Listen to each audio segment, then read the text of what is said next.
The whole room seemed to freeze before I even lifted my head. A chair leg screeched, someone dropped their fork, and then my grandfather's voice sliced clean through the noise like a blade. "You've been receiving disability checks for years." Every head snapped in my direction. Heat crawled up my neck, the air tightened, and the kind of silence that doesn't wait for explanations fell over the table. It wasn't the silence of confusion. It was the silence that demands a reaction. I managed a single shallow breath before whispering, "What are you talking about?" That's when I noticed the man standing directly behind Grandpa, a sealed folder clutched to his chest. My parents refused to look at me, and before anyone bothered to explain, the man flipped the folder open. I grew up in a house where quiet carried more weight than honesty. My parents, Linda and Mark, believed in order. Smooth edges, controlled chaos, emotions wrapped in polite wrappers. I learned early that the easiest way to survive was to shrink myself, to take up less room, to be easy to silence. Emma, my younger sister, never had to learn that. She walked into every space like it was built for her. She didn't ask, she just received. She stumbled and someone broke her fall. Dad always said, "She needs a bit more help." Help, support, whatever word they used for her needs, it was the one thing they never seemed to have for me. I can still feel the first time that imbalance lodged itself in my chest.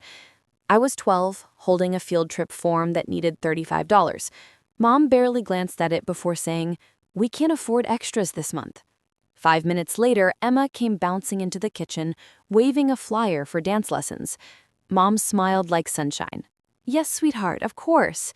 Same bills, same week. Two opposite outcomes. High school only widened the gap.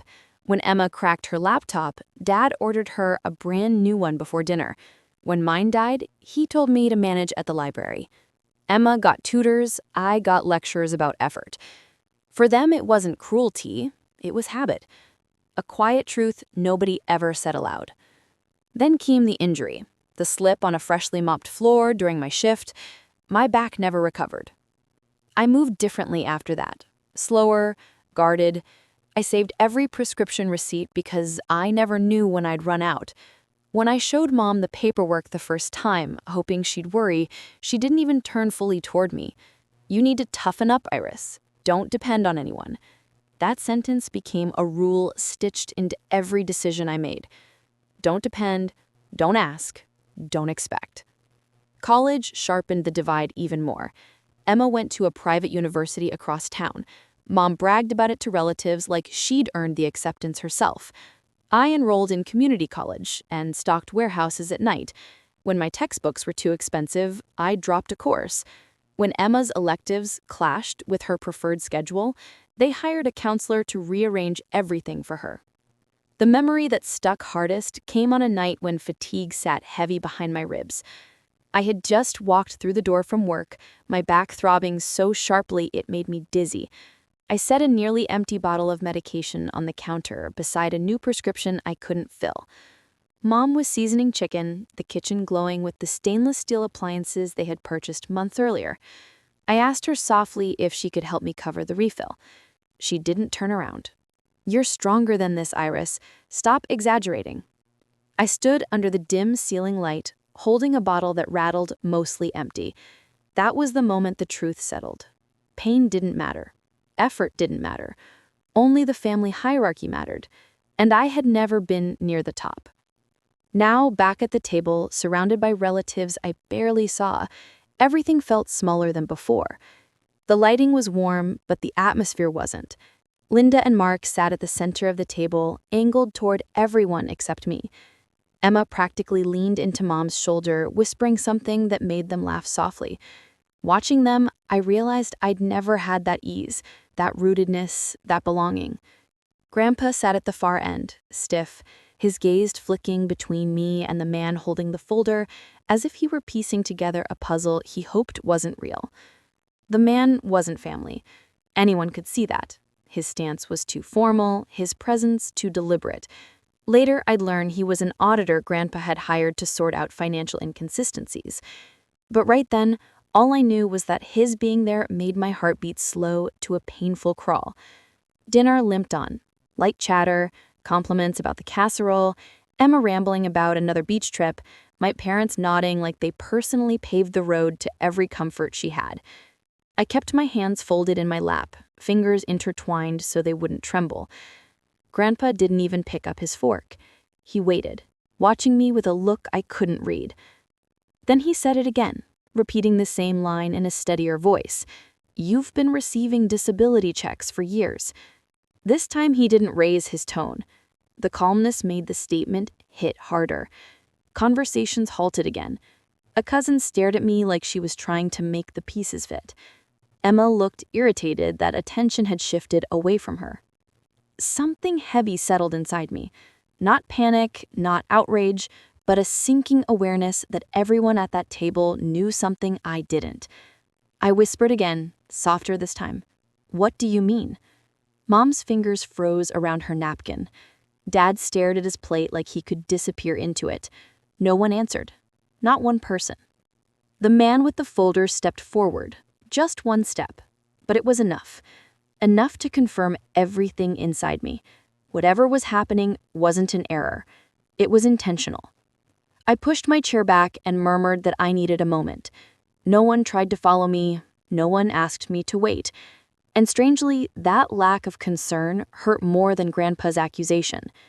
A daughter walking away after being told she'd been receiving money she never saw should have caused someone, anyone, to react. But all I heard behind me was the faint rumble of conversation picking up again, like a stage play resetting for the next act. The hallway outside the dining room was narrow, dim, lined with family photos. A large frame near the doorway showed Mom, Dad, and Emma posing under a perfect golden hour sunset. I wasn't in it. They'd taken that trip while I worked double shifts that summer. That picture glowed under a small lamp, the only warm light in the hall. I stared at it until the cold steadied my breathing. My canvas bag hung from my shoulder.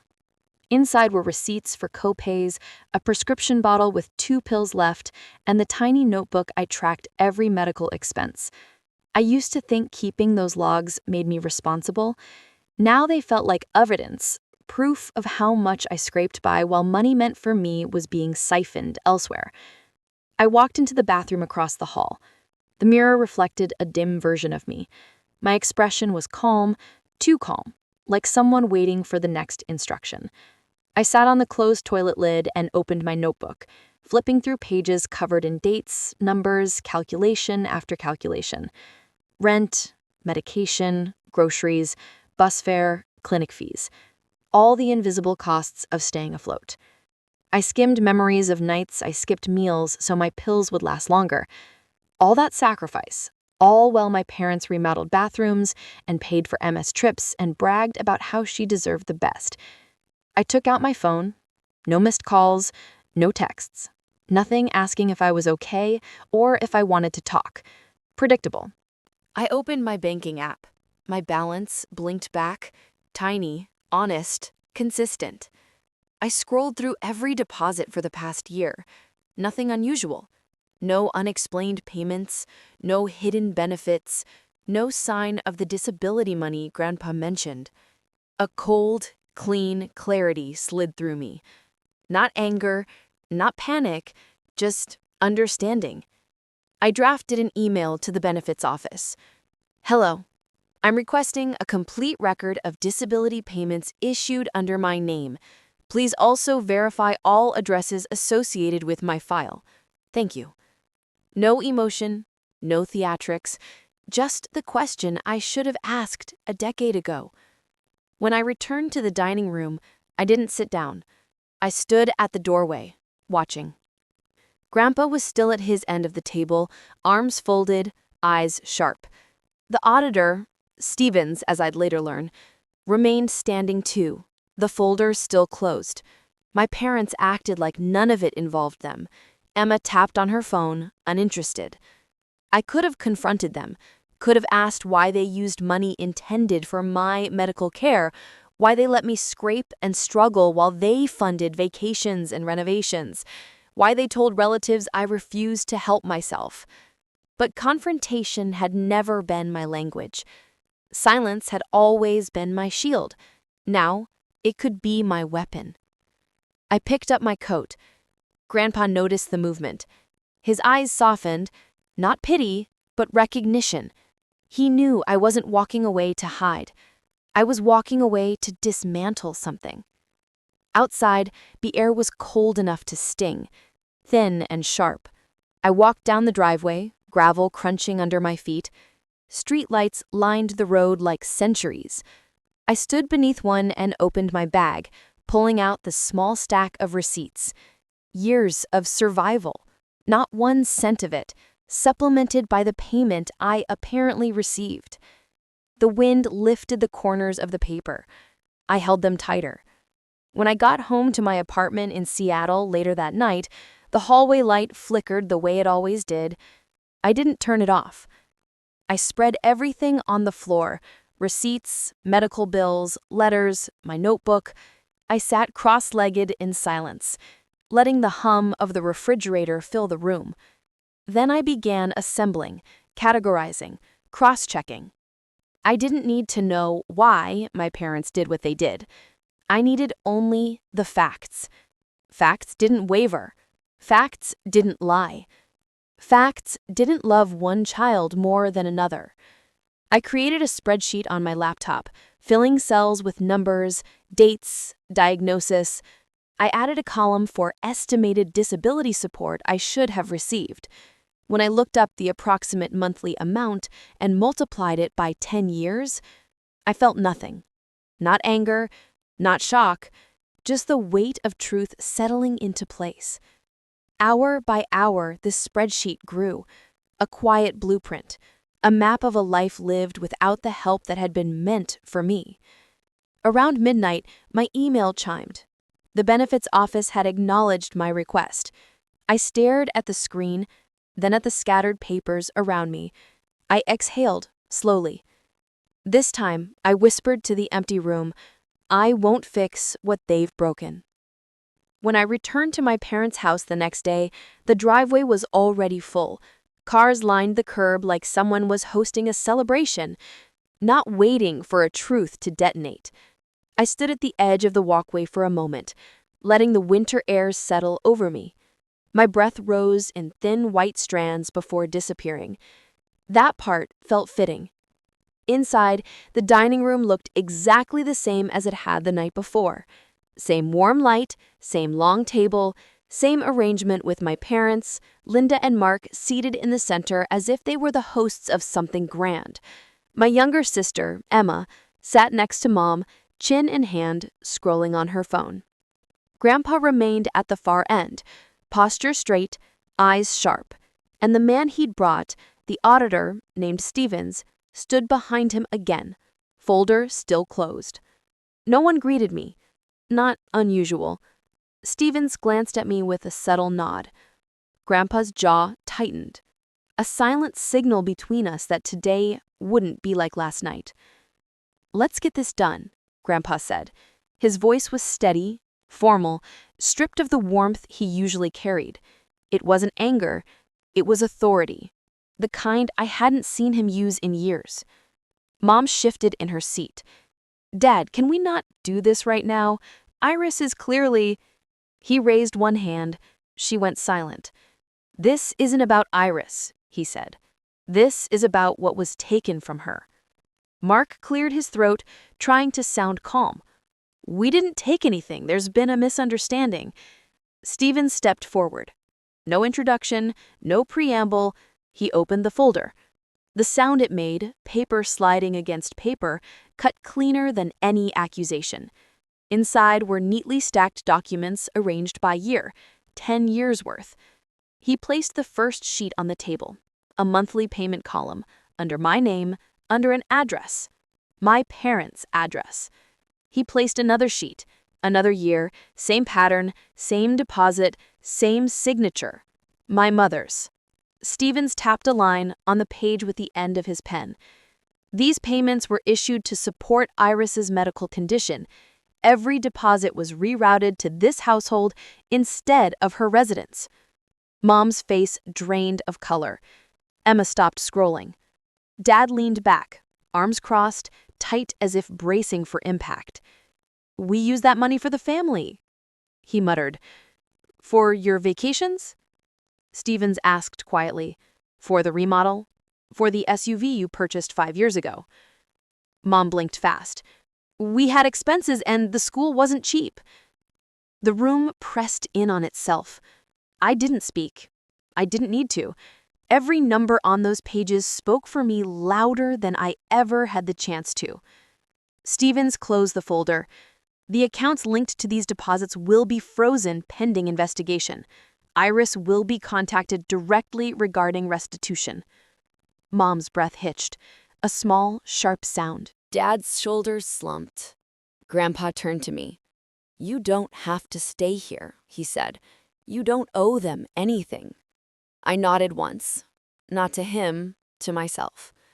I picked up my coat from the back of my abandoned chair. The fabric felt cool, familiar. I slipped it on, tightening the collar gently. No goodbye, no final words, just the soft scrape of my footsteps as I walked out. Behind me, the silence finally broke, not with shouting, just with the sound of people realizing the truth had already chosen its side. Grandpa drove in silence, hands steady on the wheel, the road stretching ahead in long, dark lines. Streetlights slid across the windshield, cutting my reflection into fragments. I watched each piece of myself pass and disappear, like I was shedding something I'd carried for too long. He didn't ask if I was okay. He didn't fill the car with apologies or outrage. He just let the quiet settle, the kind of quiet that doesn't demand anything. It felt unfamiliar, almost too gentle. When he stopped in front of my apartment building, he left the engine running. "They won't touch another dollar," he said. "Not one." His voice wasn't angry. It was final. I nodded, fingers brushing the canvas strap of my bag. Inside was the folder Stevens had handed me before we left. Copies of everything. My name printed where it belonged, my address missing from every line, proof of how easy it had been to erase me. I stepped out and walked toward the front door. The hallway light flickered overhead the same way it always did. But tonight, the flicker didn't bother me. It felt honest. Imperfect, but mine. Inside my apartment, I set the folder on the counter. The papers fanned slightly at the edges, catching the faint hum of the refrigerator. I thought of the kitchen I grew up in. The polished appliances, the bright lights, the empty bottle of medication hidden in my bag. I stood there, breathing slow, letting the memory drift without cutting. This time, the silence didn't feel like something pressed onto me. It felt like air. I finally had room to breathe. I kept the folder on my table overnight, untouched, its weight steady, its edges sharp in the morning light. Nothing in it asked me to forgive or forget. It only asked me to see things as they were. Boundaries aren't loud. They're the quiet places where you stop letting others write your story. If you've ever stepped away from a version of yourself someone else created, let this be your reminder. You're allowed to choose the truth that belongs to you and walk toward the life that finally fits.